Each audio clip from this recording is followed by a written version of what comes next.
எண்ணித் துணிவோம், ஒன்றிணைந்து எழுவோம், இலக்கை வெல்வோம்.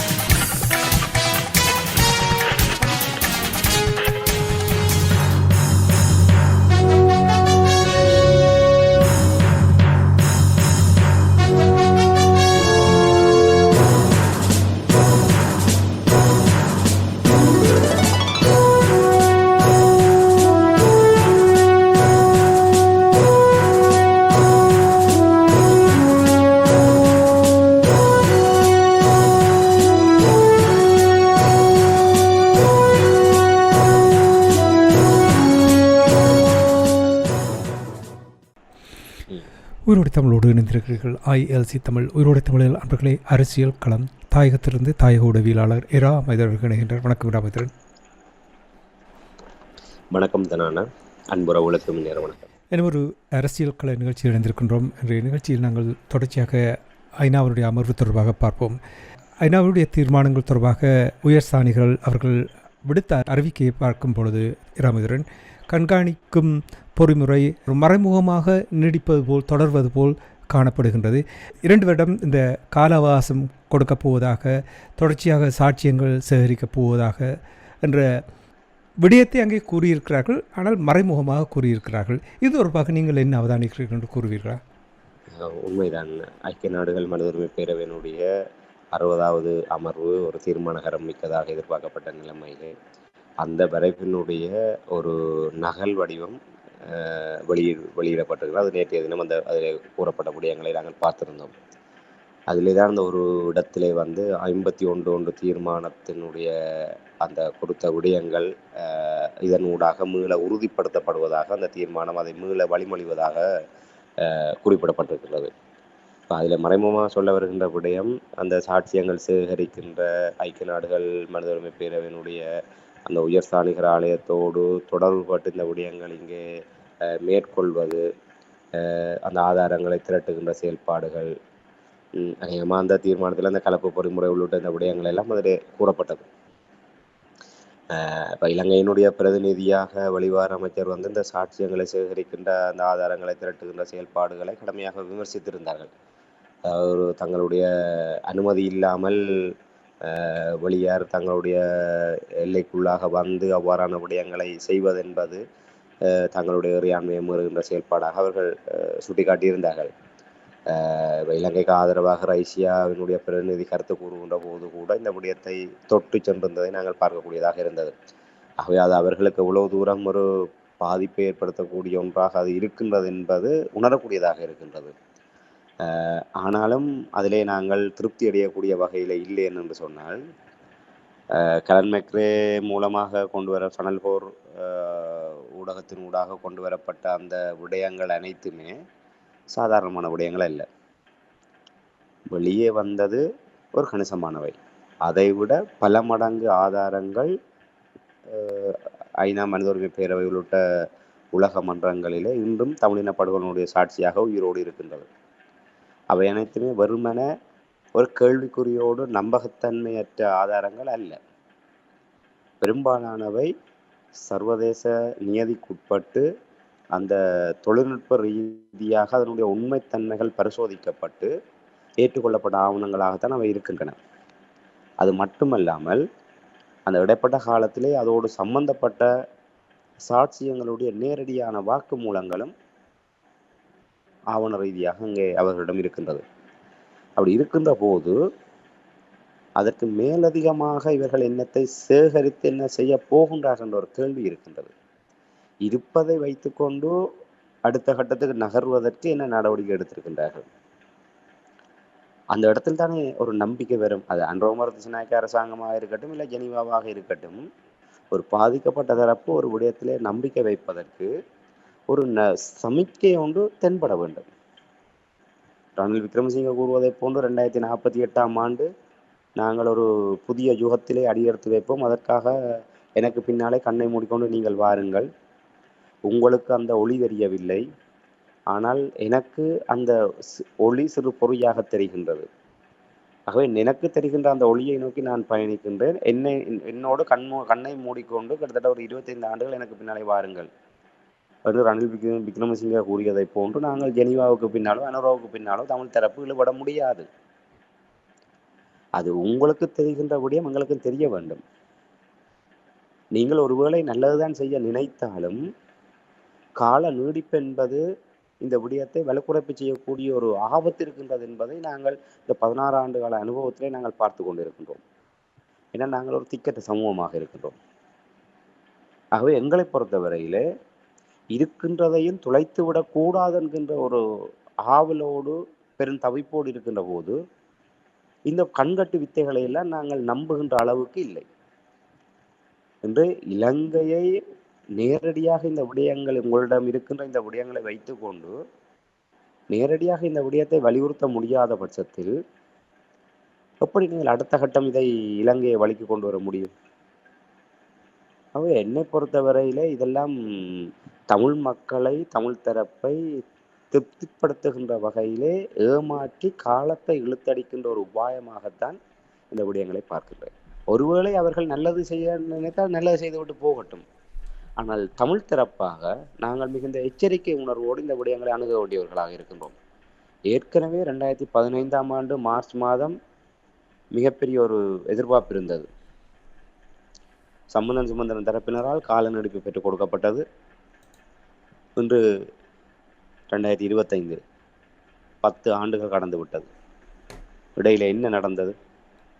அந்த கால நீடிப்பின் மூலமாக எதுவுமே நடைபெறவில்லை. இப்போது மீளவும் 10 ஆண்டுகளுக்கு பின்னர், அதாவது 2015 2025 நாங்கள் நினைக்கின்றோம். இந்த 10 ஆண்டுகளுக்கு பின்னர், போர் முடிந்து 16 ஆண்டுகளுக்கு பின்னர் மீண்டும் ஒரு 2 ஆண்டுகள் இந்த அரசாங்கத்துக்கு கால நீடிப்பு வழங்குகின்ற வகையில் தான் இந்த தீர்மானம் அமைந்திருக்கின்றது. குறிப்பாக இப்போது 60வது அமர்விலே நாங்கள் நிற்கின்றோம். 66வது அமர்வில் தான் இனி காத்திரமான ஒரு நிலைப்பாட்டை ஜெனீவா வரையறுத்திருக்கின்றது இந்த தீர்மானத்தின் ஊடாக. அப்படி என்று சொன்னால் 2027ஆம் ஆண்டு செப்டம்பர் மாத அமர்வு தான் இதே போன்று ஒரு தீர்மானம் மிக்க அமர்வாக ஒத்தி வைக்கப்பட்டிருக்கின்றது. ஆகவே அன்ரோமர் திசாநாயக்க அரசாங்கத்துக்கு என்று நாங்கள் வரையறுக்கின்றதை விட இலங்கை சிங்கள பௌத்த பேரினவாத அரசாங்கத்துக்கு, அரச இயந்திரத்திற்கு ஐக்கிய நாடுகள் மனித பேரவையினால், அதற்கு பின்னணியில் இருக்கின்ற மேற்குலக நாடுகளினால் மேலதிகமாக ஒரு 2 ஆண்டுகள் அவர்களுக்கு அவகாசம் வழங்கப்பட்டிருக்கின்றது.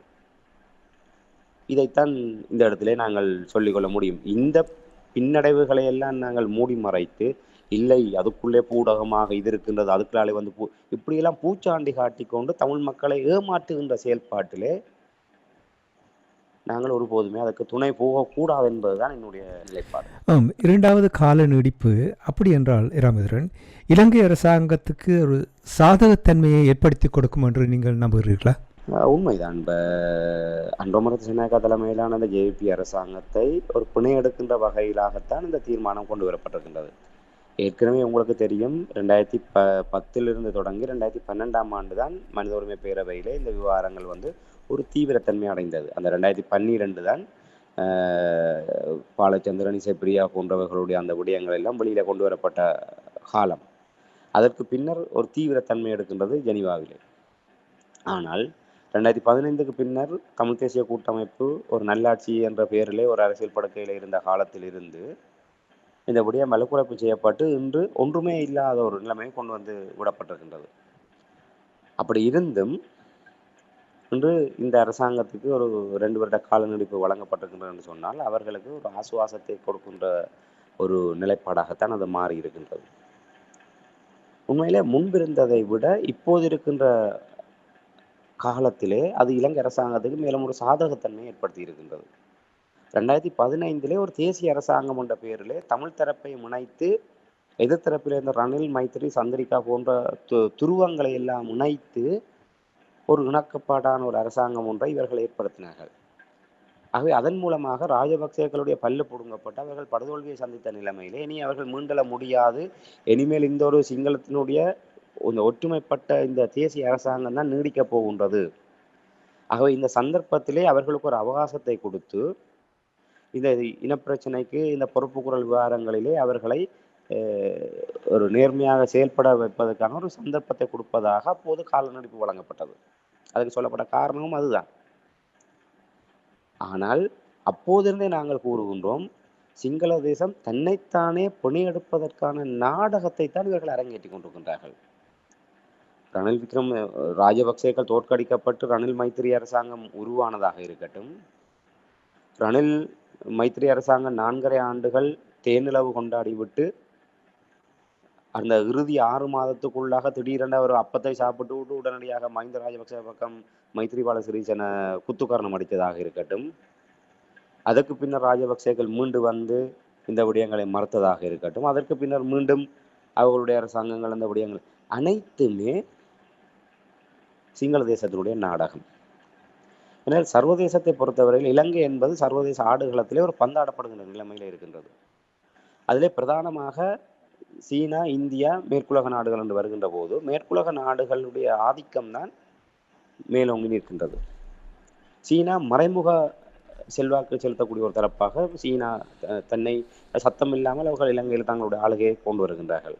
இந்தியா தமிழ் மக்களுடைய விவகாரத்திலே ஒரு பலகீனமான நிலைமையில் மதன் மேல் பூனையாக நின்று கொண்டு இந்தியாவை பார்த்து அவர்களுக்கு எந்தவித அச்சமும் இல்லை.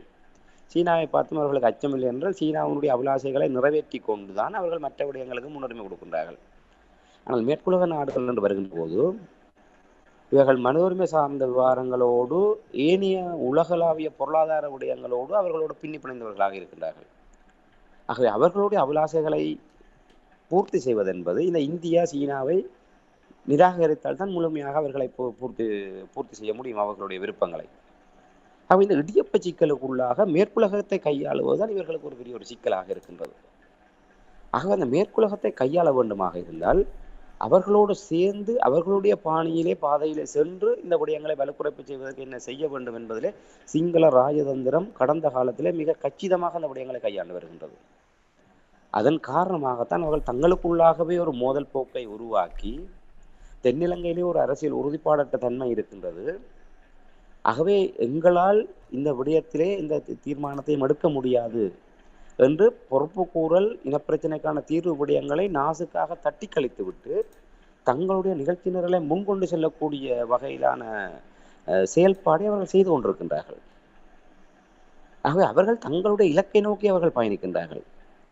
அதில் வருகின்ற தடைகளை எப்படியெல்லாம் சாமர்த்தியமாக கையாள வேண்டும் என்பதிலே அவர்கள் தெளிவாக இருக்கின்றார்கள். அரசியல் ரீதியாக வருகின்ற போது தங்களுக்குள் அடிபட்டுக் கொள்கின்றார்கள், மோதுகின்றார்கள். ஆனால் சிங்கள பௌத்த பேரினவாதம் அந்த அரச இயந்திரத்தை பாதுகாப்பதிலே அவர்கள் ஒன்றாக இருக்கின்றார்கள். என்று ராஜபக்சேக்களை வீழ்த்தி ரணில் மைத்திரி அரசாங்கம் என்ற ஒரு தரப்பு ஒன்றிணைக்கப்பட்டது. 2021 மீள இந்த தரப்பு கொண்டு வரப்பட்டது. 2019 இறுதியில் கொண்டு வரப்பட்டது. பின்னர் இப்போது இந்த அரசாங்கம் ஒரு பலகீனமான நிலைமையில இருந்து அனுர வரப்போகின்றார் என்ற ஒரு நிலைப்பாடு வந்தபோது திருப்ப துருவமாக இருந்த ரணில், சஜித் போன்றவர்களை இணைத்து மொட்டு தரப்போடு இணைத்து அவர்கள் ஒரு கூட்டணி உருவாக்க முற்பட்டார்கள். இதெல்லாம் எதற்காக? அவர்கள் தங்களுடைய இருப்பை பாதுகாப்பதற்காக. சிங்கள பௌத்த பிரிவினர் இந்த தமிழர்களுடைய விவகாரத்தை வைத்துக்கொண்டு புற சக்திகள் இலங்கையிலே வந்து தலையீடு செய்து கால் ஊன்றுமாக இருந்தால் பௌத்த தீவாக மாற்றுகின்ற அவர்களுடைய அபிலாசைகளுக்கு முதல் வேட்டு விழும். இராணுவ மேலாதிக்கத்துக்கு அடுத்த வேட்டு விழும். இந்த ரெண்டுமே வலுக்குறைப்பு செய்யப்படுகின்ற போது சிங்கள பௌத்த பேரினவாதத்தினுடைய அந்த இருப்பு ஆட்டங்காண்டு விடும். ஆகவே அவர்களுக்கு ஒரு அந்த அச்சம் இருக்கின்றது.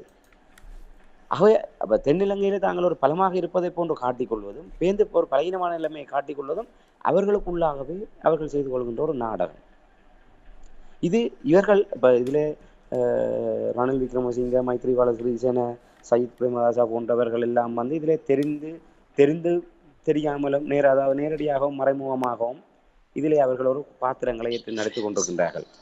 ஆகவே அவர்கள் தெரிந்தோ தெரியாமலோ நேரடியாகவோ மறைமுகமாகவோ இந்த விடயங்களிலே அவர்கள் ஒரு பாத்திரமேற்று செயல்பட்டு கொண்டிருக்கின்றார்கள்.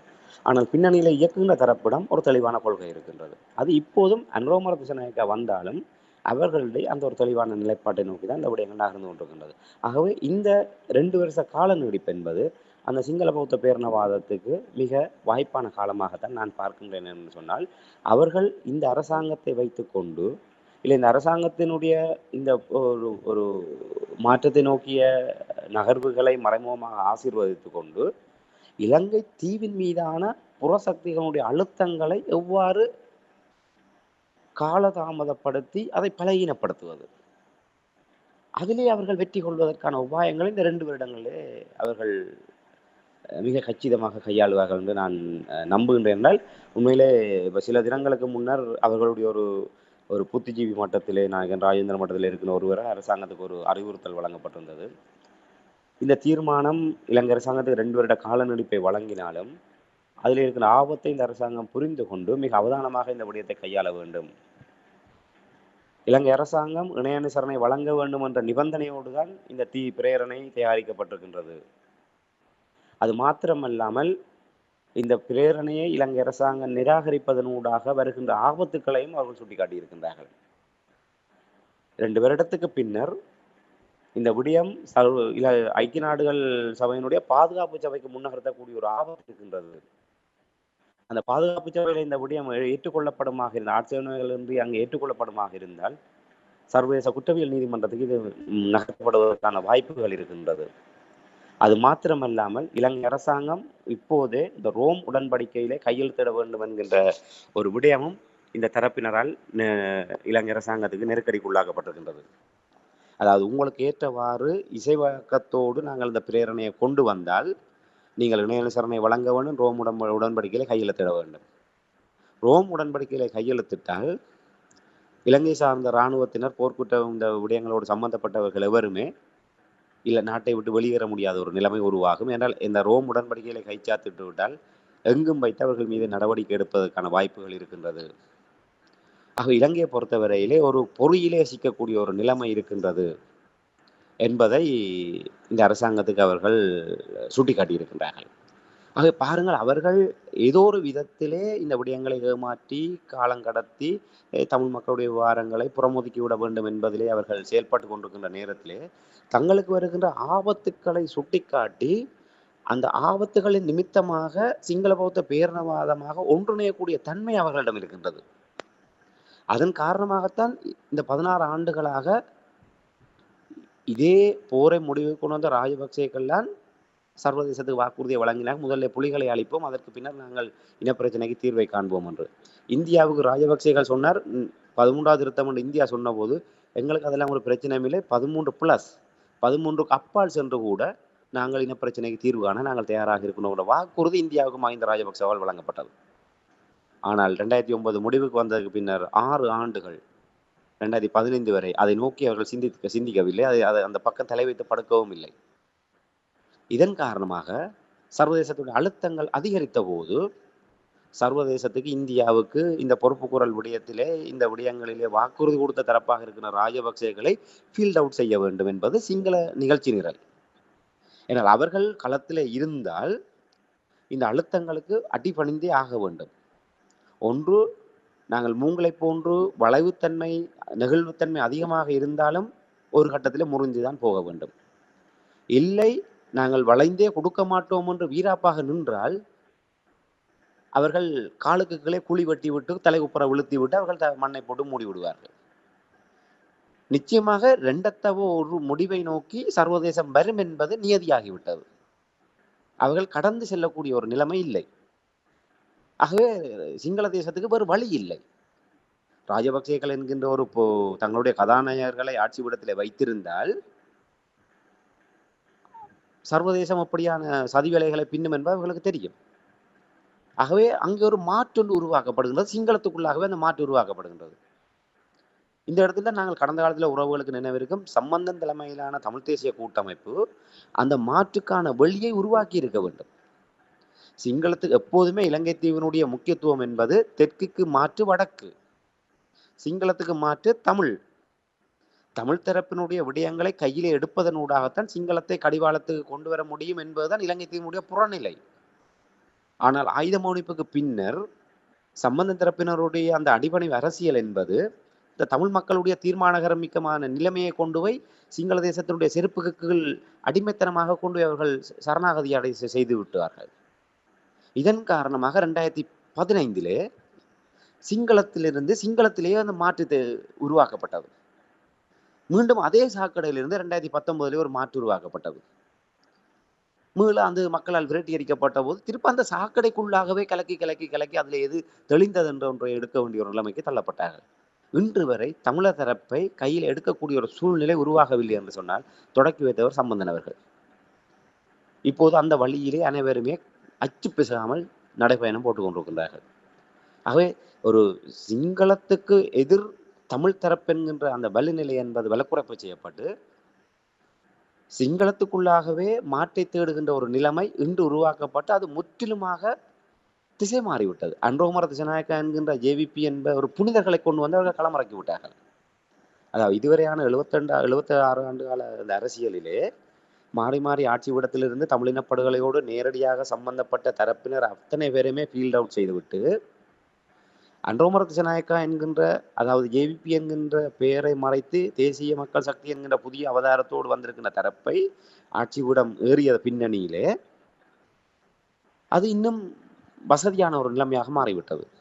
ஆக இந்த 2 வருட கால நீடிப்பு என்பது அந்த அச்சாணி பயணிக்கின்ற போது நிச்சயமாக தமிழர் விவகாரம் என்பது இன்னும் பலக்குறைப்பு செய்யப்படக்கூடிய ஒரு ஆபத்து இருக்கின்றது. ஆக இப்போ போர்க்குற்றம் இனப்படுகொலை பொறுப்புகளோடு நேரடியாக சம்பந்தப்பட்ட இந்த மஹிந்த ராஜபக்ச நேரடியாக சம்பந்தப்பட்டவர், சரத் பொன்சேகா நேரடியாக சம்பந்தப்பட்டவர், சஜித் பிரேமதாச நேரடியாக சம்பந்தப்பட்டவர், ரணில் விக்ரமசிங்க சம்பந்தப்பட்டவர், மைத்ரிபால சிறிசேன சம்பந்தப்பட்டவர், இவர்கள் அத்தனை பேர் கோத்தபாய ராஜபக்ச சம்பந்தப்பட்டவர். இவர்கள் அத்தனை பேருமே போரிலே ஏதோ ஒரு காலகட்டத்திலே ஏதோ ஒரு விடயத்தோடு தொடர்பட்டவர்கள். இவர்கள் எவராவது ஆட்சி பீடத்தில் இருந்தால் அவர்கள் அதற்கு பொறுப்பேற்று விட்ட இடத்திலிருந்து தொடர வேண்டிய ஒரு நெருக்கடி உருவாகும். ஆனால் அன்றோமர திசநாயக்க அரசாங்கம் அவருடைய கோஷமே வந்து நாங்கள் இன்று ஐக்கிய நாடுகள் மனித உரிமை பேரவை அதற்கான அங்கீகாரத்தை கொடுத்திருக்கின்றது.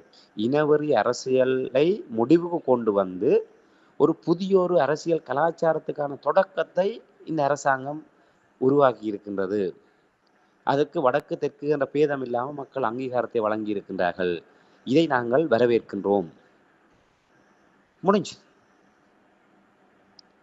ஆகவே அன்றோமர திசநாயக்க அரசாங்கம் தலைமையிலான பயணம் என்பது அவர்கள் இந்த ராஜபக்சேக்கள் ரணிலை கைது செய்வது, மாளிகைகளை பறிப்பது, விரட்டி அடிப்பது என்ற ஒரு திசை திருப்பு நாடகங்களுக்குள்ளாக அவர்கள் ஒரு மாறுபட்டவர்கள் என்ற ஒரு கோணத்திலே இந்த விடயங்களை இன்னும் மேலும் அவர்கள் மீதான வரவேற்கின்றோம், நம்பிக்கை கொள்கின்றோம், இன்னும் எதிர்பார்க்கின்றோம் என்ற அடிப்படையிலே அவர்களை மெச்சுவதற்கான வாய்ப்புகள் உருவாக்கக்கூடும். ஆகவே இந்த கால நீடிப்பு என்பது உண்மையிலே தாமதப்படுகின்ற நீதி மறுக்கப்பட்ட நீதிக்கு சமன் என்ற கோட்பாட்டின் அடிப்படையிலே தமிழ் மக்களை பொறுத்தவரையிலே 2009 மே மாதம் 18 முள்ளிவாய்க்கால் ஆயுதங்கள் மௌனிக்கப்பட்ட அந்த கணப்பொழுதிலே அந்த அங்கே நடைபெற்ற அத்தனை விடயங்களுக்கும் நீதி கிடைத்தே ஆகியிருக்க வேண்டும்.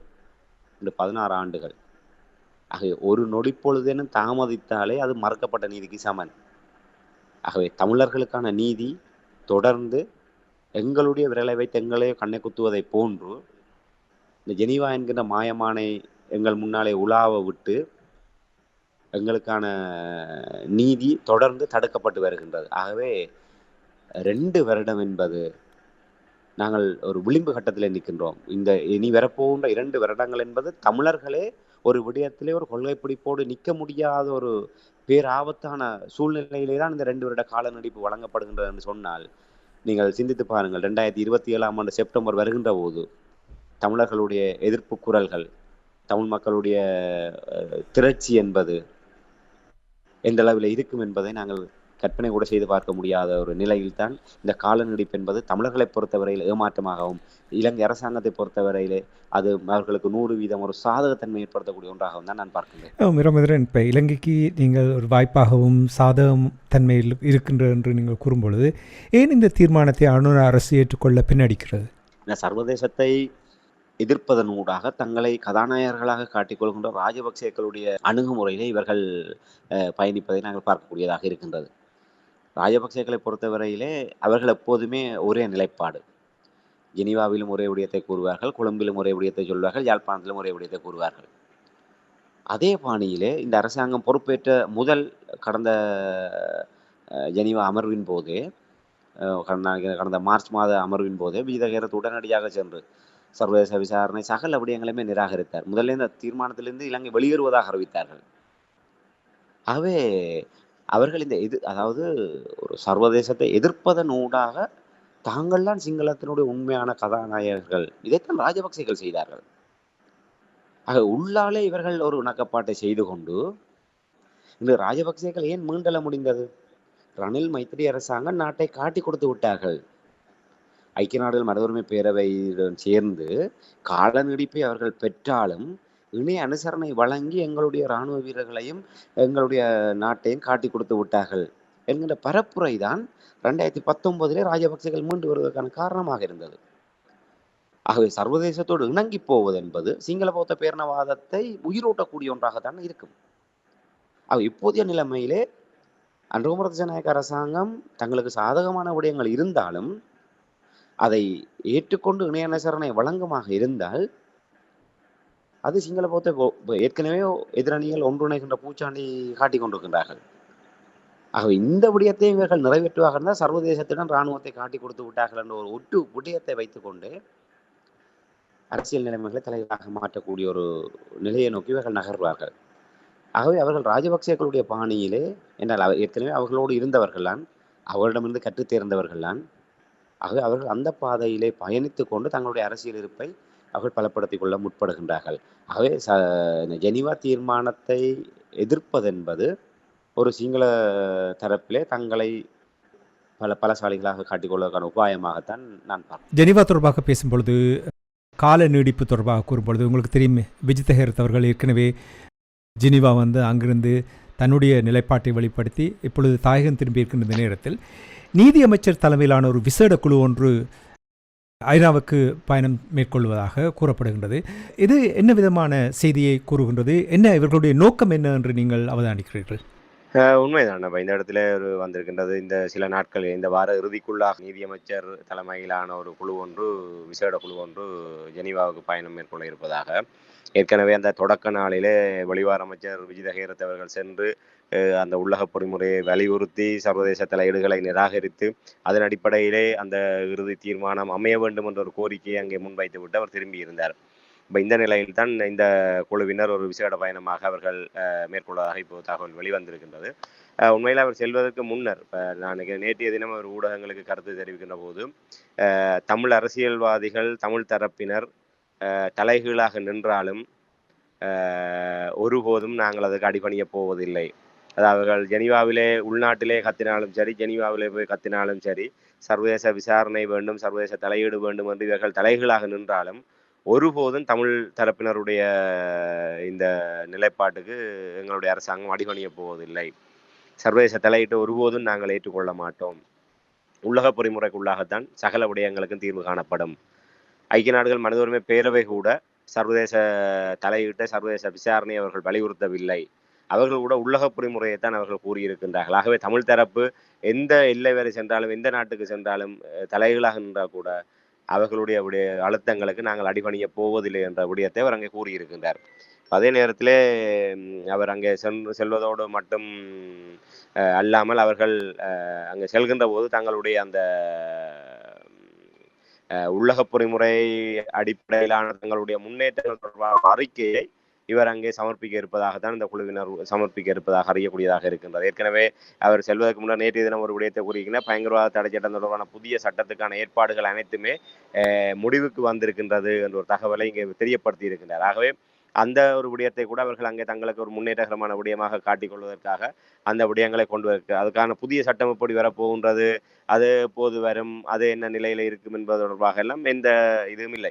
இந்த இந்த இந்த ஜெனீவாவை கையாள வேண்டும் என்பதற்காக அவசரமாக அவர்களுக்கு எந்த விடயங்களை சொன்னால் அவர்கள் திருப்திப்படுவார்களோ அதற்கேற்ற வகையில் இவர்கள் இந்த விடயங்களை தயார்படுத்தியிருக்கிறார்கள் நம்புகின்றேன். அதே போன்று இந்த OMB என்று சொல்லப்படுகின்ற அந்த காணாமலாக்கப்பட்டவர் தொடர்பான அந்த அலுவலகம், அந்த இழப்பீடு தொடர்பான அலுவலகம், இப்போ இந்த விடயங்களிலே இந்த அரசாங்கம் வந்த பிற்பாடு அவர்கள் சில சீர்திருத்தங்களையும் சில விடயங்களையும் அவர்கள் அதிலே சேர்த்திருப்பதாக அவர்கள் காட்டிக் கொள்கின்றார்கள். இந்த முன்னேற்றங்களை எல்லாம் அதோடு தொடர்பட்டவர் என்ற அடிப்படையிலே அவர்கள் அங்கே எடுத்து கூறக்கூடிய வாய்ப்புகள் இருக்கின்றது. செம்மணி தொடர்பாகவும் அவர்கள் அங்கே நிதி விடுவிப்பு தொடர்பான இந்த விடயங்களை எல்லாம் அவர்கள் அங்கே எடுத்து காட்டக்கூடிய ஏற்கனவே வீத கேரத்தவர்கள் சகல விடயங்களை ஒரு மேலோட்டமாக தொட்டு இருக்கின்றார். இவர் அது தொடர்பான ஒரு முழுமையான ஒரு அறிக்கை ஒன்றை அங்கே சமர்ப்பிக்கக்கூடிய ஒரு நிலைமை இப்போது அதில் அறியக்கூடியதாக இருக்கின்றது. ஆகவே இவர்கள் முற்றுமுழுதாக அந்த தங்களுடைய அந்த உள்ளக பொறிமுறைக்குள்ளாக இந்த விடயங்களுக்கு நாங்கள் உரிய இந்த தீர்வை காணுவோம் என்பதாக அழுத்தம் திருத்தமாக தங்களுடைய நிலைப்பாட்டை தெரிவிப்பதற்காக இவர்கள் இந்த குழு மேலும் ஒரு விசேட பயணத்தை மேற்கொள்ள இருப்பதாகத்தான் நாங்கள் பார்க்கணும். ஆக இவர்களை பொறுத்தவரையிலே ஒரு இந்த செயல்பாட்டின் ஊடாக சர்வதேசத்தினுடைய அழுத்தங்களை தாங்கள் மிக அதாவது இப்போ ராஜபக்சேக்கள் ஒரு விதமாக அதை எதிர்த்தார்கள்.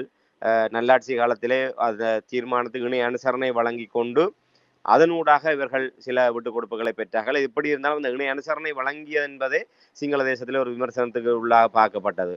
ஆக இப்போது மீளவும் நாங்கள் ஏற்கனவே கூறியதை போன்று ராஜபக்சேக்கள் வழியிலே சர்வதேசத்தை எதிர்க்கின்ற நாங்கள்தான் சிங்களத்தினுடைய உண்மையான காவலர்கள் என்பதை இவர்கள் முரசறைவதற்கு தான் இவர்கள் இவ்வாறான முயற்சிகளை ஈடுபட்டு வருகின்றார்கள் என்பதைத்தான் நாங்கள் மீண்டும் இந்த இடத்திலே இவ்வாறான அதாவது உண்மையிலே ஒரு பாதிக்கப்பட்ட தரப்பினருடைய உணர்வுகளையும் அவர்களுடைய கடந்த கால படிப்பினைகளையும் இது வெறுமனே ஒரு எதிர்ப்புவாத அரசியல் அல்ல. அவர் கூறுவதை போன்று நீதியமைச்சர் கூறுவதை போன்று இது தமிழ் அரசியல் தரப்பினருடைய கோரிக்கை அல்ல. இவர் ஏற்கனவே பல ஒரு மலட்டுத்தனமான கருத்துக்களை கூறியவர். மண்டதீவு புதைகுழி தொடர்பாக ஸ்ரீதரன் அவர்கள் பாராளுமன்றத்திலே கதைத்த போது வெறும் ஊகங்களை வைத்துக் கொண்டு சொல்கின்ற விடயங்களுக்கெல்லாம் நாங்கள் செவி சாய்க்க முடியாது என்று. அது ஊகமா இல்லையா என்பதை அதுக்கு நீங்க நடவடிக்கை எடுத்தால் தான் தெரியும். இந்த குருக்கள் மடம் தொடர்பான விடயம் ஒரு குற்றச்சாட்டாக முன்வைக்கப்பட்டிருக்கின்றது. ஆனால் அது பல தொடர் நடவடிக்கையின் ஊடாக நீதிமன்ற தலையீட்டினால் அது அந்த இடம் அகழ்வு செய்யப்படுகின்ற அளவுக்கு அது வந்திருக்கின்றது. இனி அகழ்வு செய்தால்தான் அவர்கள் சந்தேகிக்கின்றார்கள். செம்மணியை போன்று எந்தவித நேரடி ஆதாரமும் இல்லை.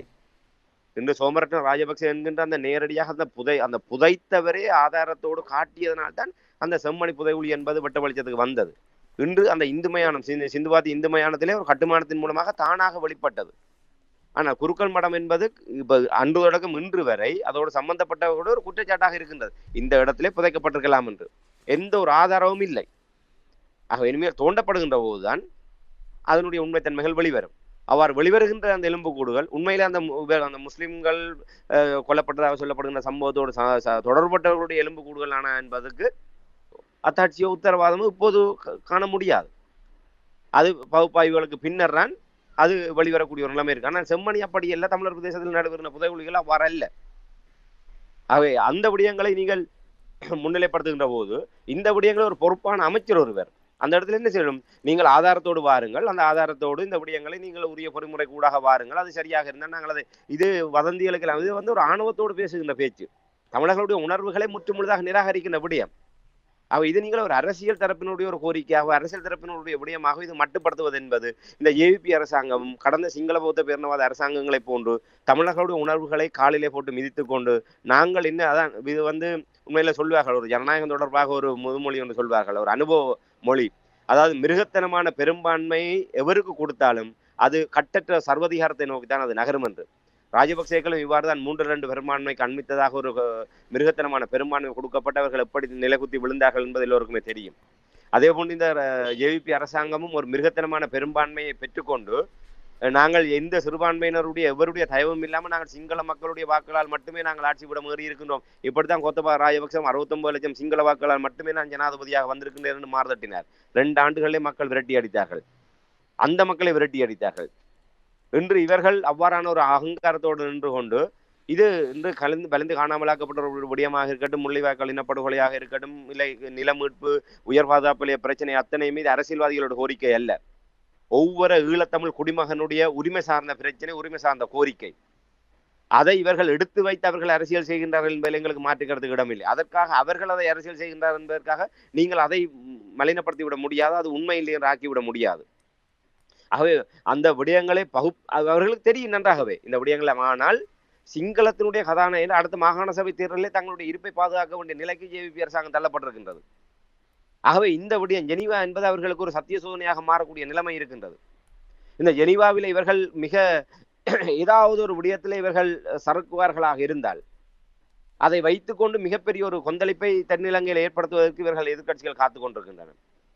ஆகவே இப்படியாக இவர்கள் ஏதோ ஒரு விதத்திலே தாங்களும் ராஜபக்சேகள் பாணியிலே இருமாப்போடு சர்வதேசத்தை நிராகரித்து விட்டோம், நாங்கள் எங்களுடைய நிலைப்பாட்டிலே ஆணித்தரமாக நின்று நாங்கள் நாட்டை காப்பாற்றி இருக்கின்றோம், நாட்டினுடைய இறையாண்மையை பாதுகாத்து இருக்கின்றோம், நாட்டினுடைய படையினரை காப்பாற்றி இருக்கிறோம் என்பதாக மாறுதட்டி அதை அரசியல் முதலீடாக்கி தங்களுடைய அரசியல் இருப்பை தக்க வைப்பதற்காகத்தான் ஜேவிபி இந்த முனைப்புகளை காட்டிக் கொண்டிருக்கின்றது. இப்படி எங்களுடைய உணர்வுகளையும் எங்களுடைய உரிமைகளையும் முற்றுமுழுதாக எதிர்ச்சதிகாரமான போக்கிலே நிராகரித்து விட்டு தமிழ் மக்களுடைய உணர்வுகளுக்கு நாங்கள் மதிப்பளிப்போம், தமிழ் மக்களுடைய விடயங்களை நாங்கள் உள்ளத்தால் உணர்கின்றோம், அதற்கு நாங்கள் தீர்வு காண்போம் என்று கூறுவதையெல்லாம் நாங்கள் எந்த விதத்தில் ஏற்றுக்கொள்ள முடியும்? ஆகவே இதெல்லாம் நாங்கள் இந்த ஜேவிபி அரசாங்கமும் இந்த கடந்த கால பாதையிலே பயணித்துக் கொண்டிருக்கின்றது என்பதைத்தான் அதுக்கான ஒரு எடுத்துக்காட்டாகத்தான் நாங்கள் இந்த விடயங்களை பார்க்க முடியும். உண்மைதான் ராமேந்திரன். ஒவ்வொரு தடவையும் எந்த ஆட்சி வந்தாலும் இலங்கையிலிருந்து விசேட குழு ஐநாவுக்கு பறக்கும் பொழுது ஒரே ஒரு கொள்கையோடு தான் செய்வார்கள். ஒன்றிணைந்து எழுவோம், சிங்களவர்களுக்காக நாங்கள் எங்களுடைய பக்கத்தை நாங்கள் கவனமாக பாதுகாக்க வேண்டும், எங்களுடைய இராணுவத்தை பாதுகாக்க வேண்டும், அந்த நாட்டை பாதுகாக்க வேண்டும் என்ற அந்த கொள்கையோடு தான் செல்வார்கள். தமிழர்களை பற்றி எந்த விதத்திலும் அவர்கள் பொருட்படுத்துவதில்லை. நீங்கள் கூறினீர்கள் தலைகீழாக நின்றாலும் கூட நாங்கள் பொருட்படுத்த போவதில்லை, அதுதான் அவர்களுடைய நிலைப்பாடு. இதை எங்களுடைய மக்கள் புரிந்து கொள்ள வேண்டும் என்பதற்காக கூறிக்கொண்டு நன்றி ராமேந்திரன். இன்றைய நிகழ்ச்சியில் இணைந்து ஐநாவுடைய தீர்மானம் தொடர்பாக, கால நீடிப்பு தொடர்பாக, இலங்கை அரசாங்கம் இதை எவ்வாறு பார்க்கின்ற என்ற விடயங்களையும், சாதகமான சூழல் இருந்தாலும் பின்னடிக்கின்ற தன்மை இருப்பதையும், இது தொடர்பாக எங்களுடைய உறவுகளுக்கு அந்த விடயங்களை எடுத்து வந்தமைக்காக உயிரோடை தமிழ் அன்பர்கள் சார்பாக நன்றி கூறிக்கொண்டு மீண்டும் இன்னும் ஒரு நிகழ்ச்சி அடைந்திருப்போம். அதுவரைக்கும் நன்றி, வணக்கம். நிச்சயமான நன்றி, வணக்கம். எமது பார்வையாளர்களுக்கு வணக்கம். மக்களின் குரலாய் ஓங்கி ஒலிக்கும் இலக்கு மின்னிதழ் மற்றும் உயிரோடை தமிழ் வானொலி ஆகிய இவ்விரு ஊடகங்களும் உங்களைப் போன்ற எமது நேயர்கள் நண்பர்களின் ஆதரவிலேயே இயங்கி வருகின்றன.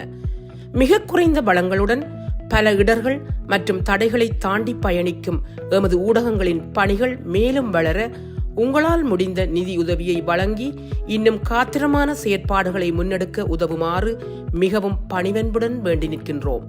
உங்கள் பங்களிப்பு உங்களின் உரிமை குரலாய் ஓங்கி ஒலிக்கும். நன்றி.